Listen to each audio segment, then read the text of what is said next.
안녕하세요. 오늘은 국가hin민당 허경영 총재님께서 총선 이후에 이제 앞으로 5가지에 대해서 집중적으로 말씀을 하신다고 합니다.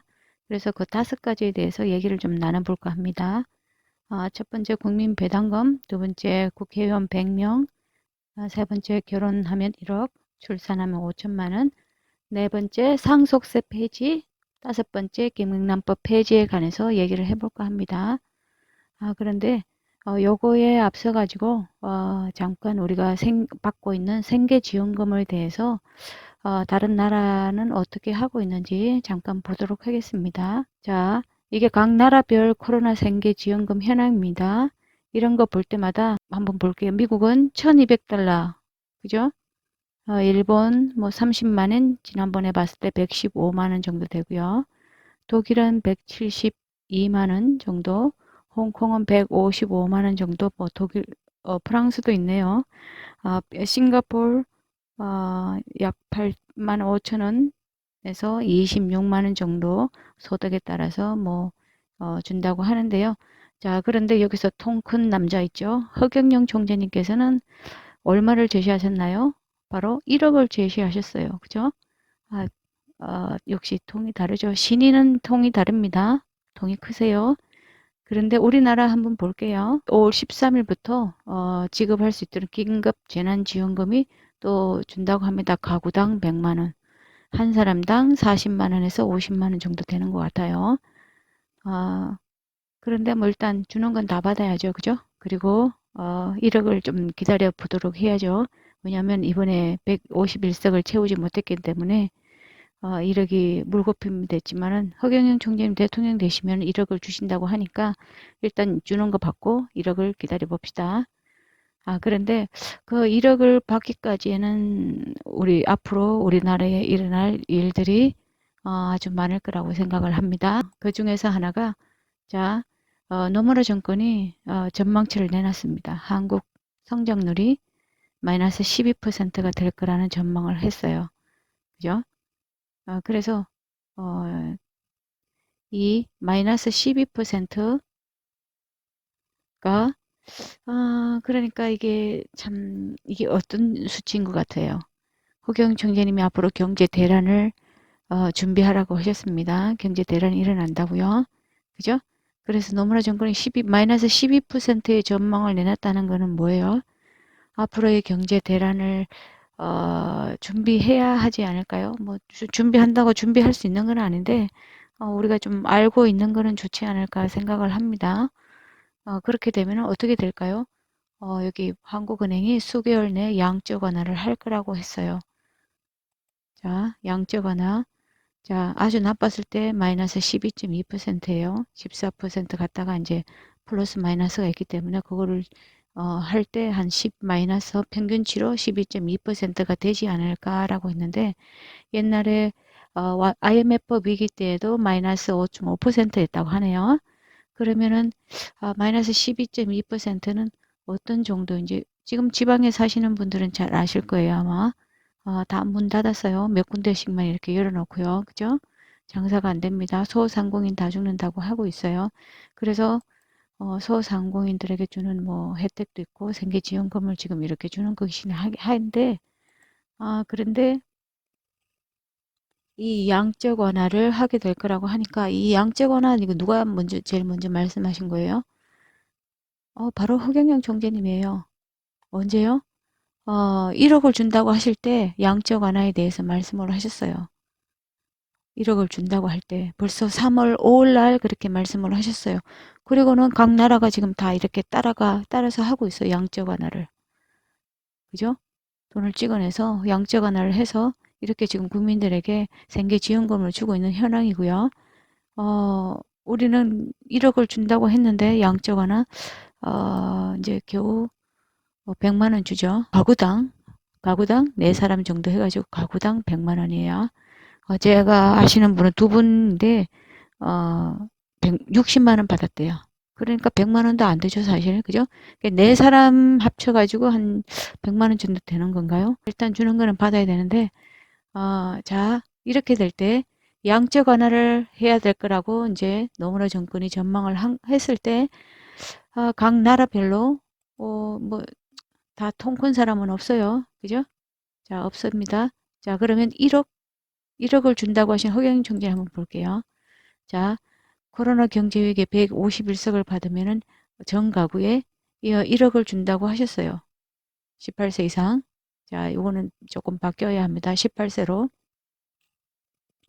자, 1억을 준다고 했는데, 와, 1억은, 큰 돈이죠. 그죠? 사람들이 사실 이번 총선 때 제가 봤거든요. 저도 포항에 가서, 선거운동을 도왔었는데, 1억을 준다고 하니까, 그런 돈이 어디 있냐. 그렇게 전부 다 그랬더라고요. 그런데 1억 조금 있으면 알게 돼요. 허경영 총재님께서 왜 1억이라고 하셨는지, 1억이란 이 큰 숫자를 왜 언급을 하시고 1억을 준다고 하셨는지 긴급 코로나 생계 지원금으로 이제 그 상황을 알게 돼요. 언제요? 바로 마이너스 12%의 경제 대란이 올 때 그 1억이라는 숫자의 비밀을 이제 알게 되는 거예요. 그러면 그때 가서 국민들이 어, 허경영을 많이 그리워 하는 사람들이 많이 생겨나겠죠. 그죠? 그리고 1억을 많이 찾게 되겠죠. 그죠? 자, 그래서 그 1억을 어떻게 주냐? 세비를 없애야 돼요. 국회의원 세비를 없애고 국회의원 특권을 없애야 돼요. 그러면 줄 수 있는 게 바로 국민배당금이에요. 그죠? 국민배당금을 줄 수 있고요. 그 다음에 1억도 주죠. 자, 총선이 끝나고 이렇게 허경 총재님께서 이렇게 그러라고 지시하셨어요. 자, 매월 150만 원씩 평생 지급하는 국민배당금 등 3.3 정책을 앞으로 꼭 실현하겠습니다. 자, 약속을 꼭 지킵니다. 왜냐하면 30년 전에 만들어 놓으신 정책이 3.3 정책이에요. 그죠?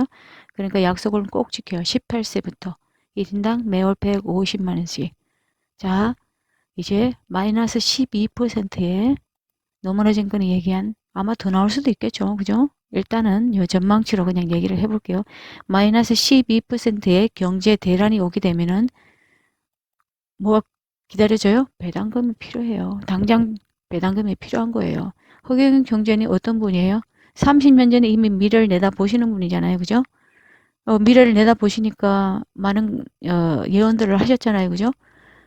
그런데 이게 이 3.3 정책의 콧방귀를 많이 꼈어요. 국민들이. 그죠? 그 콧방귀를 낀 대가가 뭐예요? 바로 경제 대란이에요. 경제 대란. 경제 대란 마이너스 12%의 경제 대란이 오면은 그 콧방귀 끼던 코가 아마 쏙 들어갈 거예요. 배당금을 기다리게 돼요. 배당금을 받고 싶게 돼요. 그죠? 그러면 어떻게 돼요? 긴급 코로나 생계지원금 1억 원도 받고 싶겠죠. 총재님이 대통령 되시면 주신대요. 양적 완화를 해서. 자, 이미 얘기했어요. 양적 완화가 필요하다고 한국은 나중에. 그러니까 그때 돼서 우리는 1억도 받을 수 있고요. 그 다음에 매월 150만씩 국민 배당금도 이제 받을 수가 있는데, 자, 이걸 어떻게 받아요? 근데 간절히 원해야 되죠. 그렇다면 간절히 원하는 상황은 어떤 상황이겠어요? 바로 경제 대란이 오는 거예요. 그러면은 노무라 정권이 제시한 이런 전망, 지금 이렇게 우리 여러분들이 보는 뉴스에서 보는 그런 전망치는 전망치가 아니에요. 지금 현 상황이잖아요. 그죠? 별로 달라진 게 없어요. 근데 앞으로는 마이너스 12%의 전망이 나온다 그러면은 경제 대란이 나겠죠. 자, 국민들이 너도 나도 길거리에 나앉아요. 그죠? 노숙자 많이 생기고 난리가 나겠죠. 그렇게 되면은 이제 배당금이 그리워지게 되어 있어요. 그 다음에 코로나 생계지원금 1억 원이 와, 그때 허경영 총재님이 예언하신 거구나. 어떻게 저렇게 예언을 하셨지라고 이제 다시 한번 생각을 하게 돼요. 아직도 30년 전에 말씀하신 배당금 150만 원에 대해서 회의적인 분인데 많잖아요. 그죠? 그걸 어떻게 다 주냐고. 예, 줄 수 있어요. 어떻게 하면요? 세비를 없애면 돼요. 국회의원 특권을 다 없애고, 그죠? 그러면 국민 배당금이 줄 수 있는 거예요. 줄 수 있지만 지금도 줄 수 있어요. 그런데 뭐 본인들 쓸 게 더 많겠죠. 그죠? 그래서 줄 수가 없는 거예요. 국민을 먼저 생각하지 않기 때문에 줄 수가 없는 거예요. 자, 그런데 지금 대부분의 국민들도 배가 고프지 않아요. 제가 봤어도 그래요. 저도 선거운동 한다면서 돌아다니 봤거든요. 그랬더니 아유, 사람들이 아직 배가 고프지 않은 분들이 많이 있어요. 그냥 그만해요. 살만해요, 아직도. 예. 그래서 한번 봅시다. 그 경제 대란이 일어나는 거를 우리가 지켜보면서 허경영 총재님을 아마 그리워하게 될 거예요. 그래서 이 국민 배당금은 우리 허경영 총재님이 말씀하시는 것뿐만이 아니에요. 미국에도 그 앤드류 량이 나와가지고 국민 기본 소득에 대해서 얘기를 했잖아요, 그죠? 기본 소득에 대해서 얘기할 때 또 누가 스포트를 해줬어요? 일론 머스크가 스포트를 해줬어요. 기본 소득은 미래의 필수가 될 거라고 해줬고, 막 주크버그도 그렇게 기본 소득이 필요하다고 했고, 빌 게이츠도 기본 소득이 필요하다고 했고, 핀란드에서는 이미 실험도 이미 했어요. 그죠? 지난번에도 영상 올려드렸는데 핀란드의 영상. 자, 기본소득은 지금 캐나다도 실시했네요. 예, 3년 동안 2017년 6월부터 해가지고 3년 동안 실시한다고 나왔네요. 그죠? 1,400만 원. 빈곤층 4,000명에게 연. 그죠? 이것도 이제 정해서 주는 거예요. 그래도 이미 실시했어요. 그죠? 그래서 이 사람들이 얘기하는 기본소득하고 허경영 총재님이 말씀하시는 국민배당금은 좀 달라요. 왜냐면은 자, 한번 볼게요. 자, 허경영 총재님께서 말씀하시기를 국회의원을 100명으로 만들면은 그죠? 모든 세비하고 특권을 다 없애게 되면은 국민 배당금을 줄 수 있는데 국민 배당금과 여기 국민 배당금과 기본 소득과는 어떻게 다른지에 대해서 이제 기자님하고 이렇게 주고받은 건데요. 무보수 명예직으로 이제 전환을 해야 되겠죠. 국회의원을 100명으로 하고 그다음에 지방자치단체를 폐지해야 돼요. 그래서 세비하고 특권을 다 없애고 그걸 이제 국민 배당금으로 넣어주는 거예요. 그죠? 이미 이제 많은 사람들이 알고 있는데 그래도 허경영 지지자분들만 많이 알고 계세요, 사실. 그래서 이 기본 소득과는 어떻게 다른지 이제 기자가 물었어요, 여기서. 그랬더니 허경영 총재께서는 그거는 이제 말하자면 사회주의의 발상이 바로 기본 소득이라는 거예요. 그냥 돈을 나눠준다는 게 말이 안 된다고 이제 생각을 하십니다. 허경영 총재님께서는. 그래서 사회주의를 하자는 게 아니라 대한민국을 주식회사로 이제 본다는 거예요. 말하자면 대통령이 회사 사장이 되는 것이고 그 회사에 일하는 그 직원들이 바로 이제 주주가 되는 거예요. 그렇듯이 대통령이 회사의 사장이라면은 각 개인별 국민들이 한 사람당이 바로 주주로서 이제 등록이 되는 거예요. 그래서 한 사람당 한 13억 정도의 돈을 출자한 상태예요. 그 회사에, 나라에. 그래서 그 투자한 그 투자자, 국민 한 사람이 투자자죠. 그죠? 그 투자자에게 국민 배당금을 준다는 거예요. 사람들은 지금도 댓글을 한심하게 달아요. 왜 국민 배당금이 사회주의 발상이냐고 해요, 도로. 그게 어떻게 사회주의 발상이에요? 그러면 주식하는 사람들은 다 사회주의 발상인가요? 저 미국의 월가에 있는 그 주식 많이 하는 사람들 다 배당받아요. 그죠? 배당은 그럼 그 사람들 다 사회주의 발상인가요? 우리나라에 그 주식 많이 하는 사람들, 주식 많이 사는 사람들은 배당이 있어요. 저도 주식 해봤거든요. 저는 배당을 못 받았어요. 주식 배당을 안 주는 회사도 있더라고요. 어떻게 사도 꼭 그런 회사만 샀는지 모르겠어요. 그래서 다 실패했어요, 사실. 그래서 주식을 안 하는데 국민 배당금을 준다는 것은 배당이라는 그 자체를 너무 이상하게만 생각해요. 왜 주식하는데 배당을 주는데 그건 이상하게 생각하지 않으면서 국민 배당금에 대해서 어? 나라가 국가가 주는 배당금은 왜 이상하게 생각하는 거예요? 당연한 권리라는 거예요. 주식을 많이 한 사람, 주식을 많이 산 사람에게 주는 당연한 권리가 배당금일 듯이 국민들에게 주는 배당금, 각 개인이 주식회사를 봤을 때 각 국민이 투자자잖아요. 그러면 그 투자자에게 주는 배당금이에요. 자, 국민 배당금은 국민이 가지는 권리예요. 국민 각 한 사람이 그 국가의 사회에 소속되어 있는 것으로 바로 주는 거예요. 살아있으면 다 주는 거예요. 평생 주는 거예요. 그래서 이제는 더 이상 그거를 왜곡하지 않았으면 좋겠습니다. 국민을 대한민국의 주주적 실질적인 주인으로 바라본다는 점에서 기본소득론자들이 말하는 모두의 것을 모두에게라는 구호처럼 실질적인 주인으로 바라본다는 점은 뭐 비슷하다고 기자가 이제 얘기를 하긴 했어요. 자, 뭐 나눠주는 거는 비슷하다고는 할 수 있지만은 그죠? 그렇지만은 이 배당금의 발상은 다른 거예요. 바로 출자를 했기 때문에 주는 거예요. 공짜로 주는 게 아니에요. 아시죠? 자, 출자를 했다는 거는 대한민국의 국민이기 때문에 주는 거예요. 그 국민 한 사람당 18세부터 줍니다. 아시죠? 자, 그래서 이걸 어떻게 재원을 마련하냐? 끊임없이 허경영 총재님 말씀하세요. 배당금을 어떻게 재원을 마련하냐? 얘기해도 몰라요, 몰라. 왜 몰라요, 계속? 아니 도대체 한 귀로 듣고 한 귀로 왜 흘러버리는 거예요? 재원 마련이 가능하다고 어떻게 마련하는지 일일이 설명을 하는데도 이해를 못 하시는 분은 도대체 뭔지 전 이해가 안 돼요. 한국 사람 맞나요? 한국 사람이 같으면 다 이해를 할 수 있는데 아니면은 이해를 못 할 수도 있겠죠. 저는 한국 사람 아니라고 이제부터 생각할래요. 자, 국가의 1년 예산 400조 원을 50% 절약하면 충분하다고 했는데 50에서 70%가 예산 낭비된다고 하십니다. 자, 지방자치단체를 없애야 돼요. 엄청난 세금이 절약이 돼요. 그러면 지자체를 폐지해야죠. 그죠? 국회의원 수도 줄이고 그 다음에 무부수로 싹 바꿔버리면 예산 낭비를 막을 수 있고 그걸로 국민 배당금을 줄 수 있다는 겁니다. 또 재산 비례 뭐 벌금도 있고 그 다음에 교도소를 폐지해서 거기서 나오는 수익금으로 국민 배당금을 돌려줄 수도 있고 많이 있어요. 그죠? 걱정하지 않으셔도 됩니다. 받고 싶으시면은 허경영을 대통령으로 만들면 돼요. 뭘 걱정하십니까? 여러분들이 걱정하시는 거고 하나도 걱정하실 게 없어. 왜? 30년 전에 만든 공약인데 허경영 총재는 이병철 양아들로 18세에 입양됐을 때 제일 먼저 한 거 뭐예요? 삼성 반도체. 18세 어린 나이에 삼성 반도체 아이디어 내셨어요. 19세 때 그 삼성그룹의 총 관리를 하셨대요. 임원 관리를 하셨대요. 임원 관리 19세 때. 지난번 강연 때 그러시더라고요. 자, 19세 때 총 임원 관리를 하시고 20세 때 박정희 대통령 소개로 만나가지고 이병철 회장님 소개해서 박정희 대통령한테 새마을운동 아이디어 주셨어요. 새마을운동 아이디어를 어떻게 주셨는지 그 한자 같은 거 나와요. 자, 어린 나이에 18세, 19세 때 우리나라가 이만큼 잘 살 수 있도록 초석을 마련하신 분이 허경영 총재님이세요.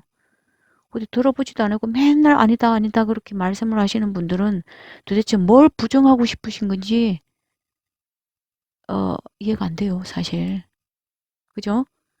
자, 그래서 이 허경영 씨가 2007년 주장했던 여러 아이디어가 2019년 현재 현실 정책으로 다소 반영된 사례에서 알 수 있듯이 기본소득이 단지 허황된 꿈이 아니라 아직 오지 않은 우리의 미래임을 알 수 있다라고 이 기자도 그렇게 썼어요.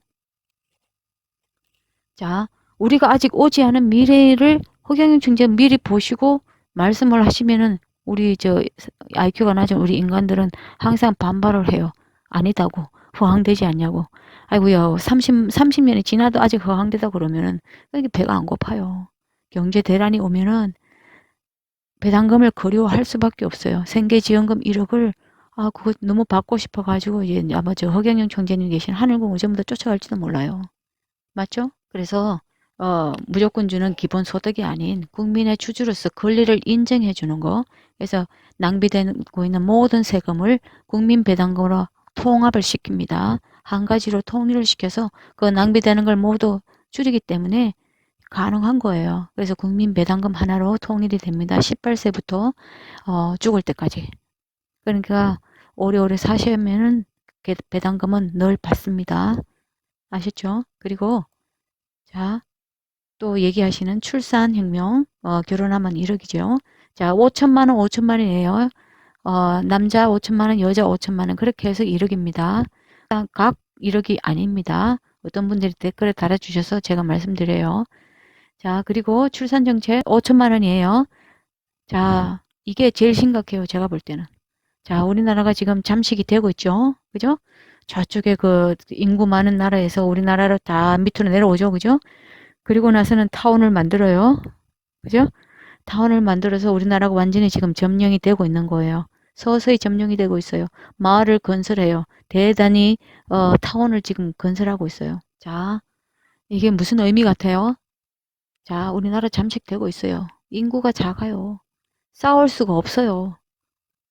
이게 제일 지금 우리나라가 뭐 경제가 뭐 안 좋아져서 뭐 망한다, 뭐 어쩐다 이렇게 말이 나오지만 제가 볼 때는 이거예요. 출산율이 없어서 지금 우리나라가 지금 잠식되고 있어요. 한 2, 30년 후에는 없어요. 이대로 가다가 지금도 출산율 제로인데요. 앞으로 더 한다고 보장이 있어요? 이때까지 정치인들 152조 쏟았는데 그 151조 어디 있어요? 여기 처박혔나요, 이게? 그러니까 안 되는 거예요. 이 사람들이 얘기하고 있는 정치인들이 얘기하고 있는 출산 정책 아무 실효가 없어요. 실질적으로 10만 원, 20만 원 받고 아이 놓을 사람들 없고요. 그다음에 점점 살기가 각박해지니까 더 어떤 미래를 꿈꿀 수가 없는 거예요. 그러면 뭐가 실패한 거예요? 정치가 실패한 거예요. 정치가 국민들한테 설득력을 잃었을 때 가장 먼저 하는 게 뭐예요? 국민들은 피부로 느껴요. 살기 힘들어지는 거를. 살기 힘들어지는 피부로 느끼면 어때요? 결혼을 아예 포기를 해요. 결혼을 포기하고 결혼을 뭐 하더라도 자식을 안 갖는다 그러잖아요. 자식을 안 가져요. 그게 실질적인 게 왜냐면 저 정치꾼 아니에요. 그죠? 저 그냥 시민의 한 사람이에요. 제가 보고 느낀 거를 지금 말씀드리는 건데 시민의 한 사람으로서 누가 힘들게 살고 싶어요. 혼자 살기도 힘든데 사실. 그럼 누가 저 자식을 갖고 싶은 사람들이 많이 없어요. 그러면 우리가 이 출산율이 없기 때문에도 우리나라는 지금 망하게 되어 있어요. 이게 제일 시급해요, 제가 볼 때. 아, 그렇잖아요. 저 인도 같은 나라 못 사는데도 아이는 많이 낳아요. 그죠? 줄줄이 사탕으로 놓고 있어요. 우리나라 못 사는데, 개인별로는 못 살이 나라는 뭐 잘 사는지 모르겠지만은, 힘들어요. 나가는 돈 엄청 많아요. 당장 휴대폰비하고 뭐 집세하고 뭐 어떻게 다 내요, 그런 거를. 그러니 이거는 안 되는 거예요. 그쪽에는 집세라도 싸죠, 인도 같은 나라는. 그죠? 많아요. 그러니까 이 인구 때문에도 우리나라는 지금 망해요. 다 잠식하고 있어요. 얼마 전에 저 뭐 대규모 타운이 건설된다고 우리 저 밑에 지방부터 저 강원도까지 쫙 깔려서요. 쫙 깔리는 건 뭐예요? 점점 더 밑에 저 위에 쪽 있는 사람들, 저 위에 쪽에 있는 사람들이 이제 밑으로 내려와 가지고 다 타운을 건설하고 한국 사람들은 이제 소수가 되어 가는 거예요. 소수가 점점점 되어 가니까 앞으로 이 출산율이 제로명, 지금도 제로명대고 더 이제 더 마이너스가 돼요. 그러면은 어떻게 돼요? 인구가 마이너스가 되는데, 그러면은 이제 그 위에 쪽에 온 사람들이 더 확대해서 우리는 소수가 되고 그 사람들은 다수가 되겠죠. 그러면은 이제 우리는 없어요.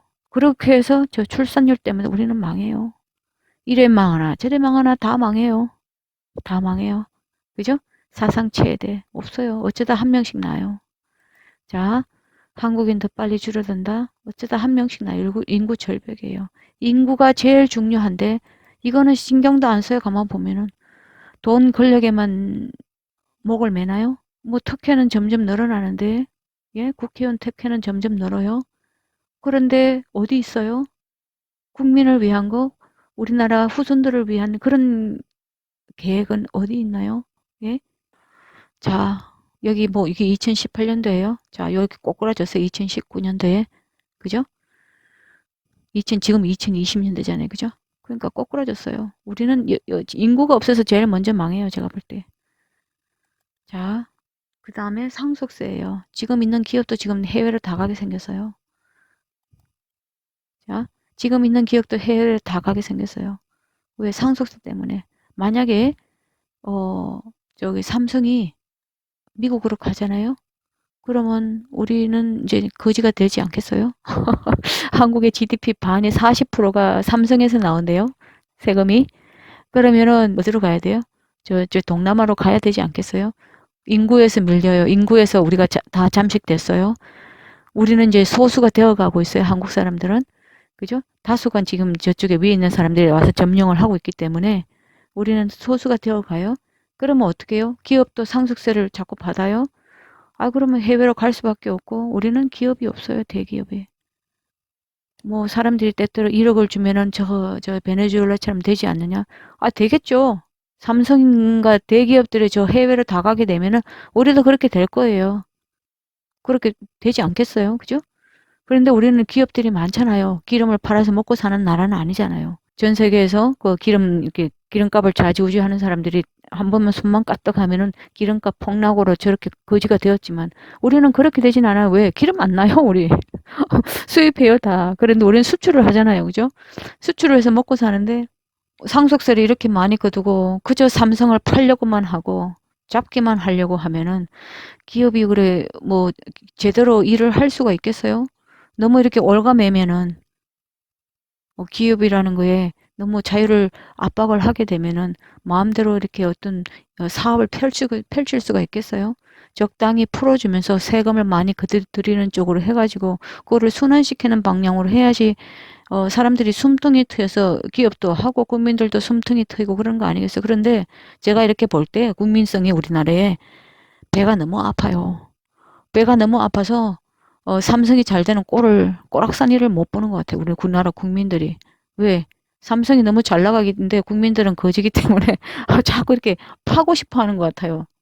상대방을 파고 싶고 하고 비방을 하고 싶고 욕을 하고 싶고 그 다음에 삼성도 자꾸 이렇게 뭐 합병이 어쩌고 저쩌고 예 그죠?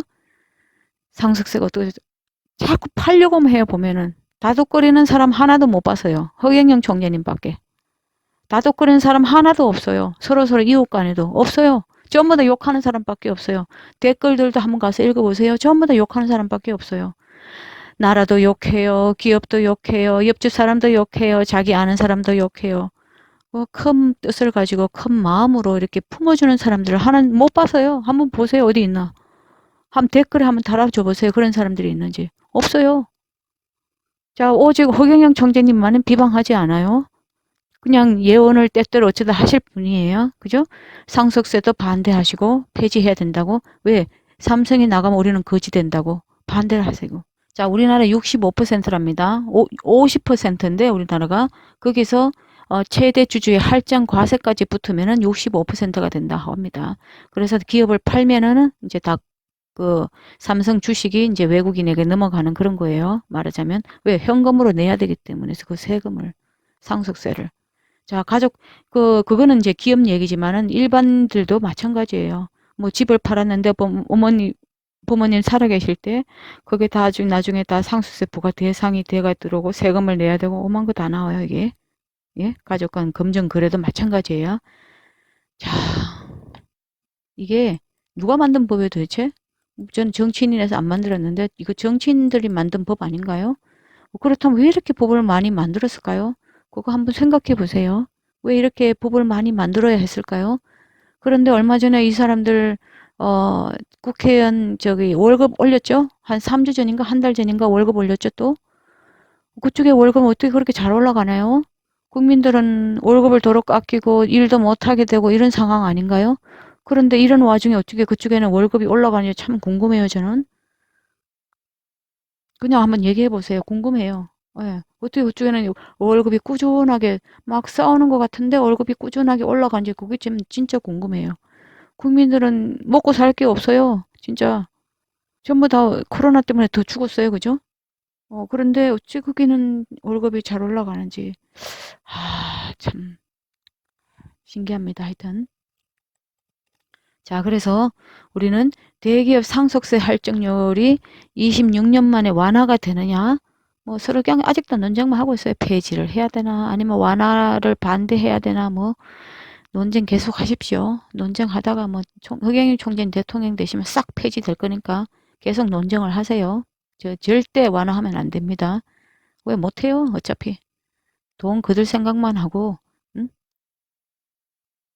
싸울 뿐만 싸우기만 계속 하겠죠. 뭐 갑자기 26년 만에 하루아침에 뚝딱 뭐 완화가 되겠어요. 계속 싸우십시오. 그러다가 이제 흑영 총재님 되시면 완전 폐지로 가는 거니까.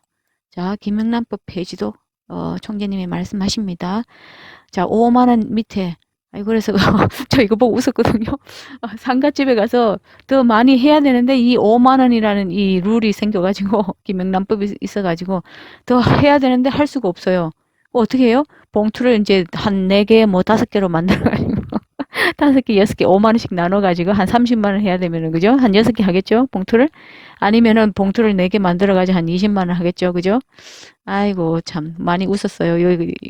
이것도 나온 거 보니까. 그 다음에 그 소상공인들의 그 선물도 하고 싶어도 못 하잖아요. 그죠? 5만 원 딱 맞춰가야 해야 되고, 음식도 밥 먹는 거도 이게 딱 뭐 해야 되고, 그죠? 하, 이런 생각을 많이 하는데 어떻게 국회의원 월급은 계속 오르나요? 답을 좀 해주세요, 누가. 예? 자, 그런데도 아직도 깨닫지 못하고 있는 우리 국민들 어떻게 하면 좋을까요? 예? 자, 그래서 올 수 있는 거는 무엇밖에 없다? 이래서 결론은 하나예요. 자, 마이너스 12%의 경제 대란, 노무라 정권이 예측하고 있는 마이너스 12%가 경제 성장이 되게 되면은 마이너스예요. 그러면은 경제 대란이 오잖아요. 그죠? 그러면은 허경영 총재님이 그렇게 30년 동안 국민들에게 주고 싶어 하는 국민 배당금, 그죠? 이웃 간의 사이 좋아지고 서로 사이가 좋아지고 부모님한테 효도할 수 있고 자식 간에도 효도 받을 수 있는 그러한 이 정책, 국가혁명당, 국가혁명당 이 배당금, 이게 바로 효도 정책, 예, 이게 그리워질 수밖에 없어요. 자, 저는 이게 그립습니다. 1억. 1억을 많이 꿈꿨어요. 땅을 사고 싶었어요. 사람들이 준비가 되지 않은 거 저 알고 있었어요. 예. 예, 그래서 이런 사태가 일어날 거라는 걸 좀 짐작은 하고 있었는데, 1억이 날라갔어요. 그죠? 자, 그렇지만 조금 있으면 이 경제 대란에 우리가 1억을 그리워하게 되고, 국민 배당금을 이제는 국민 배당금을 안 받으면 우리가 못 살겠다라는 쪽으로 아마 여론이 바뀌어질 거라고 생각을 합니다. 국민들이 통곡을 하게 될 때 하늘문이 열릴 거예요. 국민들의 허경영 총재님을 찾고 전부 다 나앉을 때 길거리에 국민 배당금을 받고 싶어 하고 그다음에 1억을 받고 싶어 할 거예요.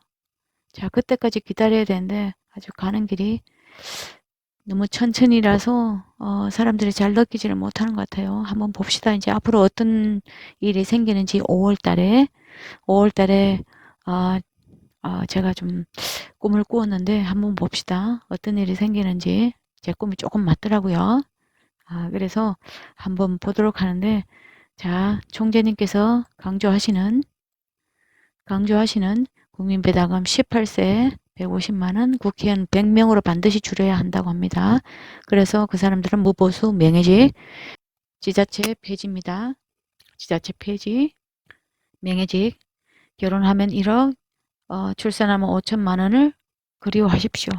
많이 그리워하면 할수록 빨리 오는데 아직 배가 많이 안 고프기 때문에 자, 이제 앞으로 일어날 경제 대란만 잘 기대를 해주세요. 어떤 일이 벌어지는지, 상속세 폐지, 김영란법 폐지가 왜 반드시 필요한지, 그 다음에 1억 원을 왜 허경영총장이 1억이라고 하셨는지 그 숫자의 비밀을 이제 경험하게 될 거니까 잘 기억을 하시고, 자, 이제 많이 실망하지 마시고 이번 총선에 뭐 한 석도 못 차지했다 이래 실망하실 필요가 아니에요. 왜? 때가 아직 되지 않았어. 저도 아는데요. 총재님 모르실 것 같아요.